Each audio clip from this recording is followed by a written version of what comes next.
Contestazione e fischi per Renzi al Vinitaly.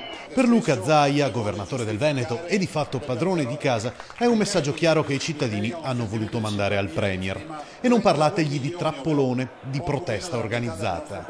Beh, che è finita la luna di miele mi sembra chiaro, no? Qualcuno dice fischi organizzati da partiti politici. A me non sembra che un piazzale intero fosse gestito da partiti politici. Per quel che mi riguarda mi spiace, però è altrettanto vero che da amministratore non posso che rilevare che è finita la luna di miele. Zaia, che in giornata allo stand della Regione Veneto ha accolto il collega pugliese Michele Emiliano per un particolare scambio di biglietti da visita con 5 bottiglie significative per regione, risponde poi a Oliviero Toscani, che da provocatore nato ha proposto di spostare la manifestazione a Milano.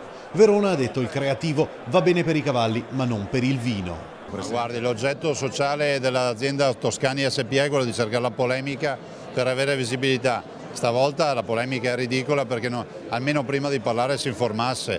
Un Vinitaly alternativo a Milano qualche anno fa, non 10 anni fa, è stato realizzato. È stata un'operazione che non ha avuto nessun successo, tanto è vero che non si fa più, si chiamava Me Wine. E quindi Toscani ha parlato per niente. A Toscani, oltre che con le parole di Zaia, si può rispondere con i numeri. La 50ª edizione del Vinitaly sta facendo registrare dati record. 4.100 espositori per una superficie complessiva di 100.000 metri quadrati. Boom di presenze per un settore, quello del vino, che ha un valore complessivo di oltre 14 miliardi di euro.